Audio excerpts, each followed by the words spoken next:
Amigos, estamos nuevamente con ustedes en otra mesa política que producen Otra Mirada y NTV Info. En esta oportunidad tenemos como invitado al doctor Óscar Ugarteche, con quien vamos a dialogar sobre la actual situación internacional a propósito de la toma de mando hace apenas 3 días de Donald Trump en Estados Unidos. Óscar, ¿cómo estás? ¿Qué tal, Nico? ¿Cómo estás? Gracias En por la esta invitación. No, por favor, al contrario, por tu presencia.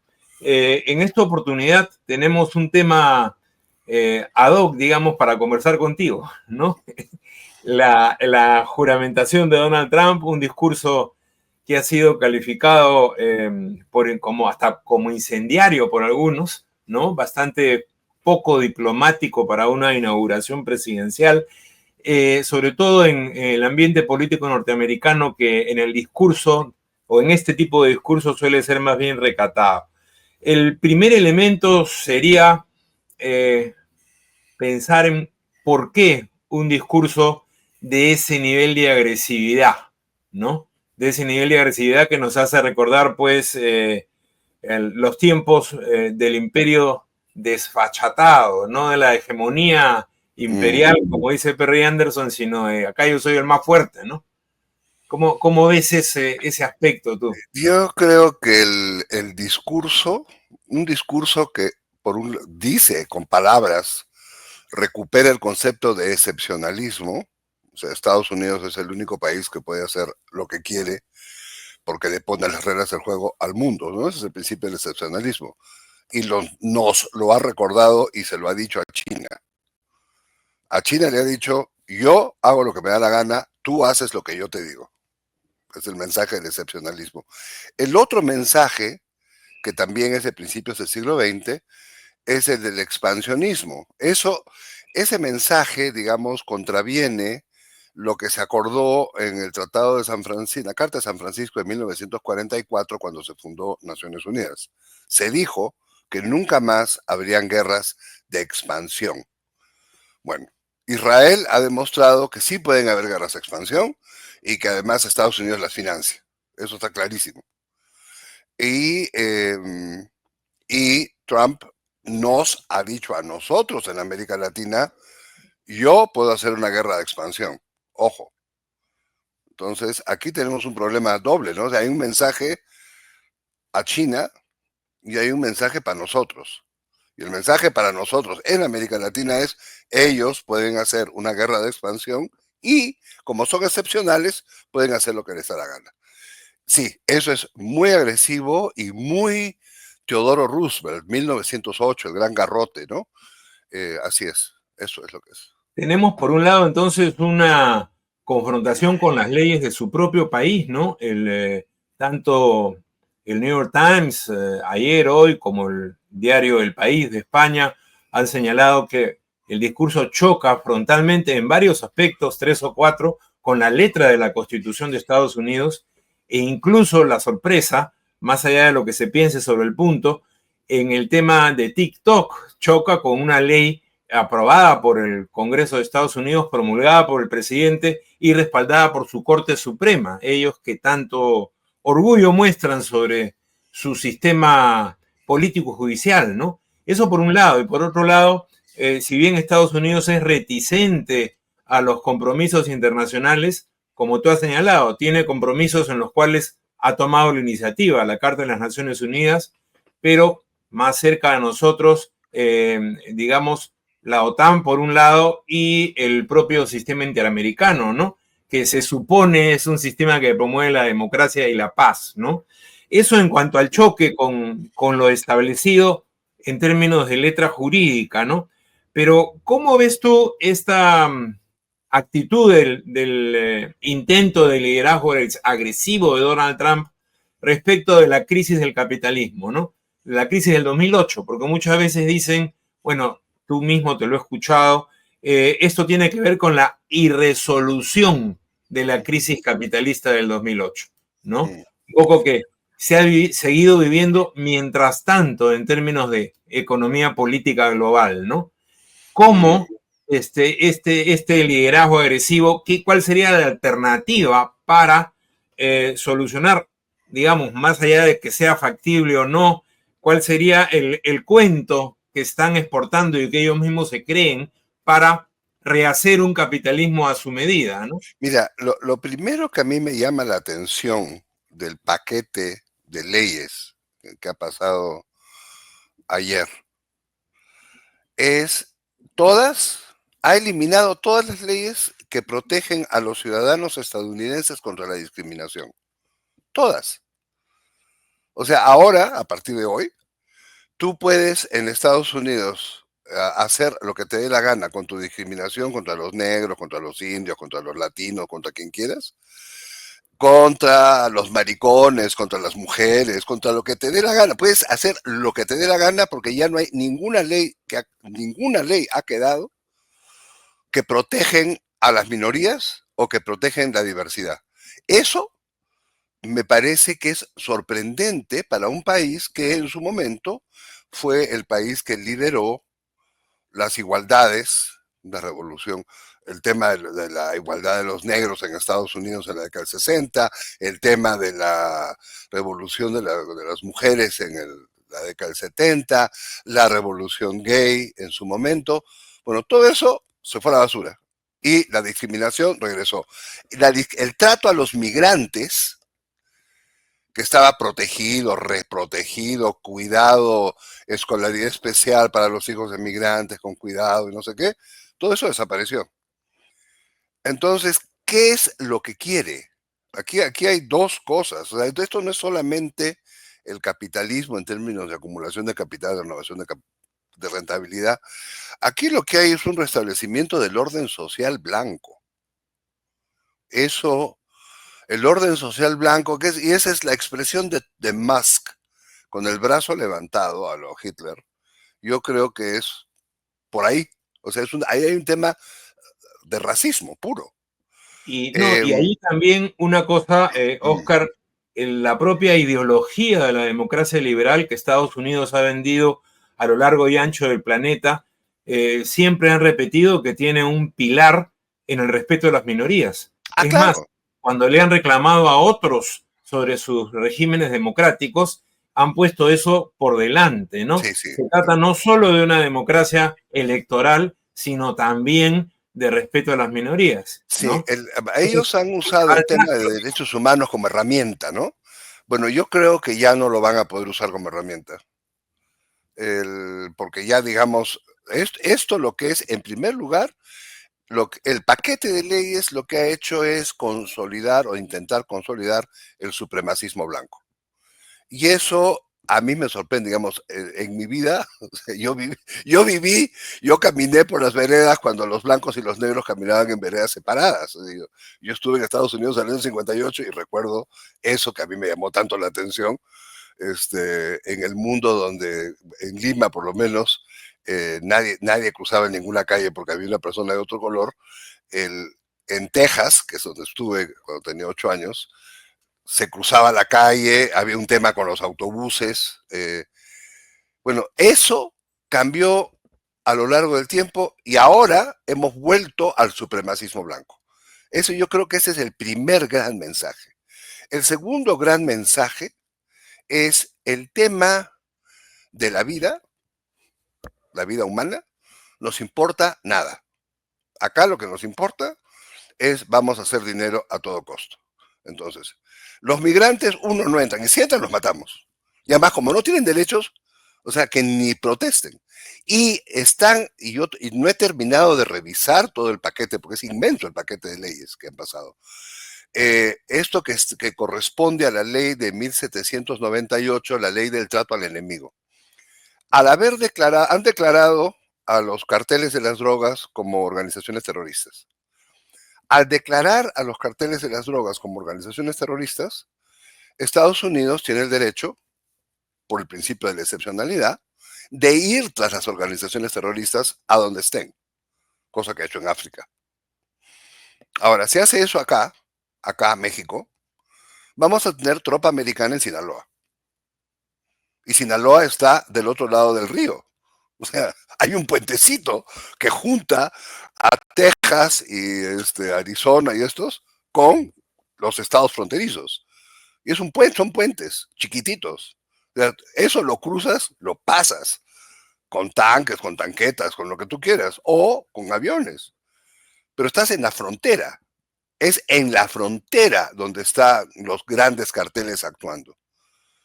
Entonces, a mí no me sorprendería que tuviéramos guerra militar en México en el nombre de esto, pero en el nombre de que los carteles son los enemigos y los enemigos están en México, es que Trump dice que va a aplicar la ley de 1798 contra el enemigo, que es la ley que permitió en la Segunda Guerra Mundial que pusieran a los japoneses en campos de concentración.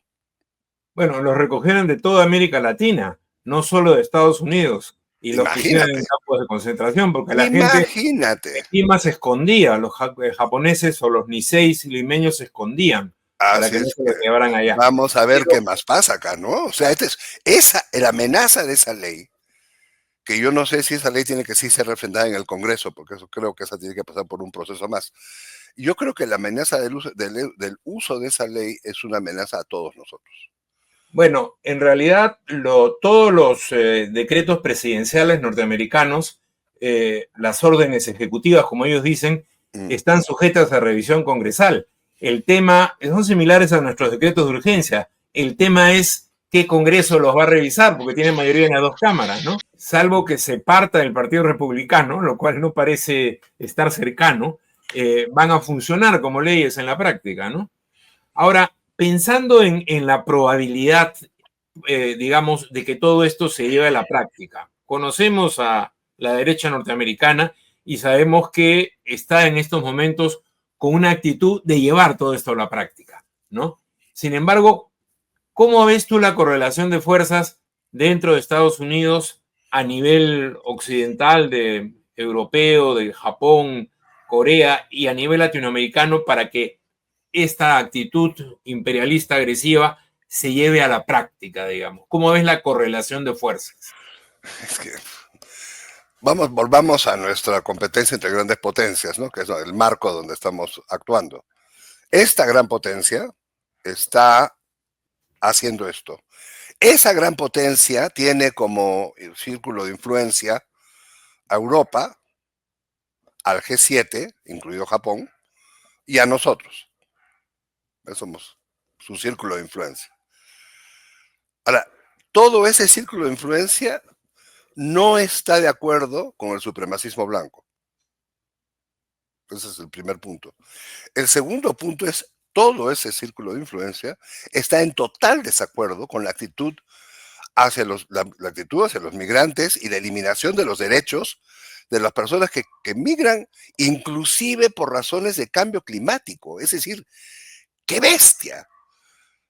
No solamente es desconocer que hay cambio climático, sino que la gente que se mueve porque hay cambio climático, los que viven en islas, que se van de las islas porque el nivel del mar está subiendo, bueno, el gobierno americano acaba de decir que esa gente no tiene derecho a reclamar nada en Estados Unidos.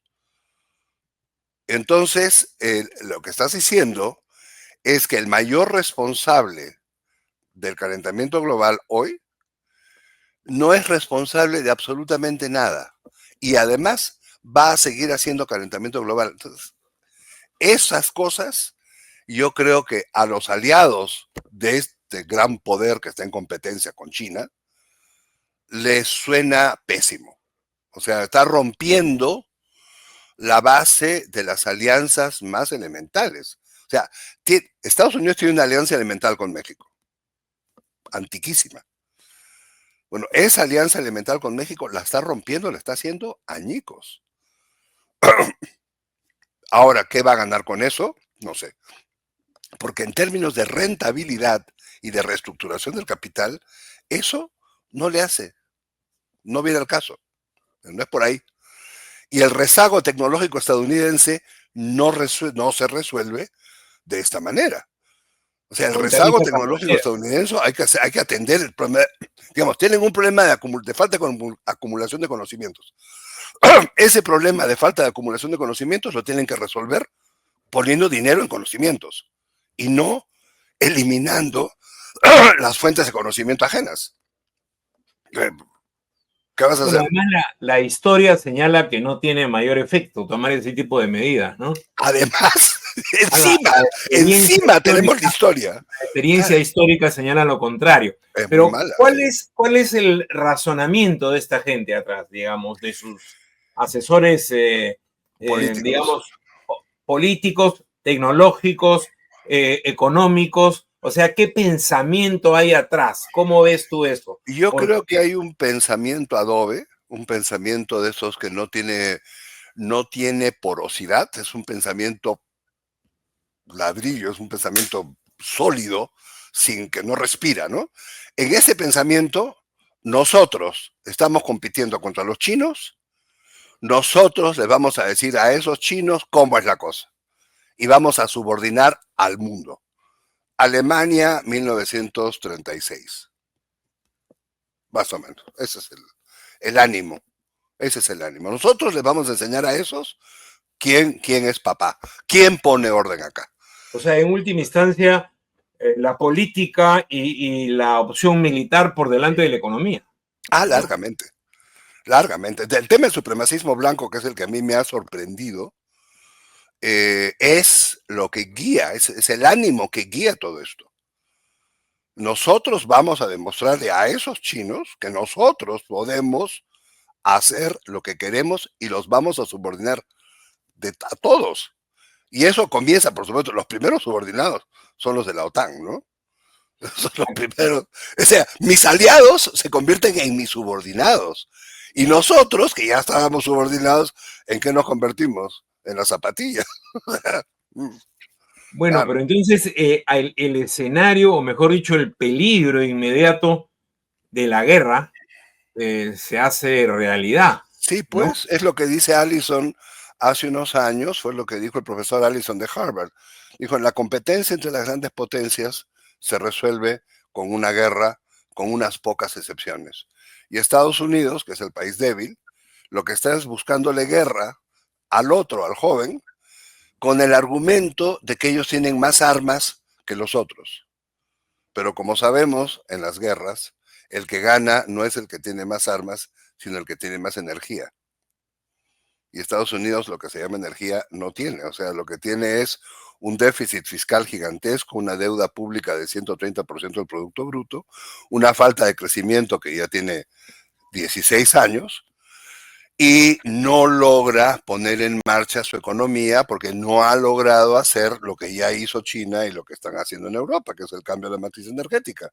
Más bien se han anclado, han clavado los tacos en el suelo y han dicho, yo no cambio mi cambio de matriz energética. Y al decir yo no cambio la matriz energética, lo que están diciendo es yo me quedo rezagado y ahora le hago la guerra al que lidera la tecnología. ¿En serio? Eso Pero es lo en que tu están haciendo. discurso, Oscar, en tu discurso lo que se avisora es una crisis política más temprano que tarde, empezando por los propios Estados Unidos, Así porque es. los únicos que piensan no son estos supremacistas blancos, ¿no? Tienen, digamos, grandes estrategas, economistas, políticos, que más o menos ven con matices la situación, ¿no? Y por lo tanto yo veo difícil que esto pueda asentarse como una política estratégica, ¿no? Sí, pues eso se ha dicho muchas veces, ¿no? Pues en Alemania nadie creyó que iba a pasar lo que pasó y mira lo que pasó. Digamos, ¿cuánto Sí, o daño sea, puede haber mientras tanto? ¿No? el supremacismo blanco, esta cosa europea de que si no eres blanco no existes, que es tan victoriana, ¿cuánto daño le hizo a Gran Bretaña, que ahora se ha convertido en una pequeña islita? ¿Cuánto daño le hizo a Alemania, que la partió en dos? Y ahora, ¿cuánto daño le va a hacer a Estados Unidos? Estados Unidos se va a partir en dos, en tres, ¿en cuánto? O sea, ¿qué va a pasar con Estados Unidos? O Que sea, no es un país blanco, las además. distopías que hemos visto en televisión, digamos, sobre esa posibilidad de una guerra civil norteamericana, ¿tú crees incluso que Están, podría llegar a una guerra civil? están alimentando conflictos internos que ahora, por el momento, se ven como violencia urbana. Digamos que hay un supremacismo blanco y lógicamente la gran audiencia de Trump es un sector, un cierto sector de la población blanca. pero también hay población norteamericana, ciudadanos norteamericanos y también dentro del grupo blanco que están en contra de ese tipo de supremacismo, ¿no? Ah, claro, claro. Por No, eso te digo que por la eso es que situación adentro yo creo que se van a partir en dos o ¿no? tres. Ah, claro, se van a partir en pedazos. La Y situación es complicada. yo no he visto, mira, desde que Moynihan escribió su libro ese sobre el melting pot, hablando de Nueva York y cómo se fusionan las culturas y las razas, yo no había visto el tema racial tan puesto sobre la mesa. Este era un tema de los años 60 que se supone que con las muertes de un Kennedy, el otro Kennedy, Martin Luther King y Malcolm X, ya habíamos remontado este tipo de cosas. Y ahora resulta que no las habíamos remontado, nada. O sea, Mira, pero Huntington, el gran teórico del imperio, Mm, ¿no? Escribe hace, ya al final de su vida, hace 20 años, digamos, un artículo primero que después transforma en libro pequeño que se llama ¿Quiénes somos nosotros?, ¿no? Ah, claro. Sí, sí, Y sí, sí, termina claro. diciendo él, que se suponía que era más bien del sector demócrata, ¿quiénes somos nosotros? Somos la población blanca, anglosajona, protestante, ¿no? Eso somos nosotros. Termina diciendo y que más o menos debe quedar claro para que haya futuro para este país. O sea que es un tipo de diagnóstico que incluso toma a gente que no había tenido originalmente esta visión, ¿no? Mm, La mm. visión imperial tiene Huntington, sí, pero esta visión imperial más hegemónica de la Carva Perry Anderson que una visión imperial, como tú señalas ahora, con toda claridad racista, ¿no? Racista, sí, sí, sí. Y Racista y colonial. esta parte racista es la que me llama la atención. La otra parte que me llama la atención, pero que calza bien, es el descreimiento en el sistema internacional. O sea, ya lo hemos visto con Biden, porque esto no es de Trump, esto viene de atrás. Ya habíamos visto a Estados Unidos retirarse de la UNESCO, de la Comisión Internacional de Derechos Humanos y de la Organización Mundial de la Salud un par de veces, generalmente en solidaridad con Israel. Y ahora lo que estamos viendo a partir de Gaza, a partir de Palestina, es que Estados Unidos financia a un país que ignora a la Asamblea General de Naciones Unidas, al Consejo de Seguridad, al Secretario General de Naciones Unidas, y una vez que ignoró todo el sistema internacional, encima Estados Unidos le abre una investigación a la Corte Penal Internacional. Es decir, todo el sistema montado el año 45 para que no se volviera a producir algo como lo que se produjo en Alemania contra los judíos, se destruye porque ahora los israelíes le hacen a los palestinos exactamente lo mismo. Y lo interesante ahí es que lo que se prefigura en la actuación del Estado de Israel, ¿no? Vemos que tiene una base en una política agudamente racista, ¿no? Como Mm, es el supremacismo blanco de lo que tú hablas, claro. ¿no? Y ahí Porque es donde se encuentran, pues. Ahí se ayer, encuentran. ayer ha dicho Trump que suspende durante 90 días la ayuda humanitaria a la Franja de Gaza, ¿no? Claro, está bien. O sea, cuadra. Eso es criminal, ¿no? Cuadra, cuadra. Es No creen en la abiertamente cosa criminal. internacional para nada. O sea, quien va a poner orden acá desde el punto de vista del nuevo gobierno de Trump, quien va a poner orden en el sistema internacional es Estados Unidos. Es decir, no han metabolizado que la Pax Americana ya terminó, que no son capaces de poner paz en ninguna parte, que han perdido todas las guerras, comenzando por la de Corea, todas, hasta Digamos, a acá. partir de la Segunda Guerra Mundial. Y además hay los que dicen, pero si Berlín lo capturó la Unión Soviética, o sea, tampoco ganaron la Segunda Guerra Mundial. Pero bueno, dicho eso, ¿qué están diciendo? Están diciendo, nosotros ponemos orden y nosotros no hemos sido capaces de ganar ninguna guerra. Entonces, Y yo creo que para ir pinta mal. cerrando, Oscar, para ir cerrando, ese tipo de Pax Americana en lo inmediato, en lo más inmediato, ¿qué efectos va a tener en América Latina, crees? ¿No? Bueno, ya vemos a Milei, en fin, vimos hace unos años a Bolsonaro, el, la disposición sobre retomar el bloqueo, no el bloqueo, sino el que Cuba esté en la lista de estados Sí, lo devolvieron a la lista. Sí. etcétera. ¿Cómo ves los efectos inmediatos en la relación, digamos? Indudablemente se va a endurecer, nadie creo que puede pensar lo contrario, pero ¿cómo? Yo creo que ya se endureció, yo creo que ya hay una primera reacción del lado de acá, digamos, del lado del sur del río.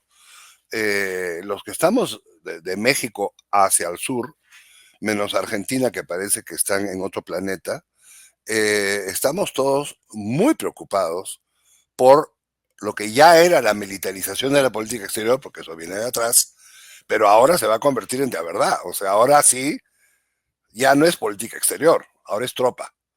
O sea, Digamos, la idea de invasión. Ya es la idea de invasión. Pues, En otros países soberanos. Claro, si el cartel de las drogas es terrorista, vamos a combatir el terrorismo, a donde sea. Porque esa es la ley. El invadir otro país deja de ser un problema en el derecho internacional, ¿no? Así es, se lo pasan por encima porque estás combatiendo el terrorismo. Y eso, y meter a la cárcel a los ciudadanos del país de donde son los terroristas, o sea, imagínate tú lo que puede ser eso Sin en el derechos, contexto del además, como supremacismo probó blanco, en Guantánamo, ¿no? Sin qué derechos. horror, qué horror. En fin. Bueno, Oscar, ha sido una primera evaluación. Seguramente vamos a tener tiempo en las próximas semanas y meses de ir conversando sobre esto. Ojalá no más para nuestros países, para el Perú, México, América Latina y, bueno, el propio pueblo de los Estados Unidos, que tengamos noticias más optimistas de comentar, pero creo que es importante ser conscientes de la realidad inmediata que estamos enfrentando. Así es. Esto Muchas es lo más gracias. serio que hemos visto en mucho tiempo. No sé si quieres decir algo corto para terminar. Nada, que la eliminación de todos los derechos de las minorías, yo creo que es una señal de alerta a lo que puede pasar en nuestros propios países con las derechas radicales, ¿no? Bueno, muchas gracias al doctor Óscar Ugarteche. Ha sido una vez más esta mesa política de Otra Mirada y NTV Info. Nos encontramos con ustedes en un nuevo programa el próximo viernes. Hasta luego. Adiós.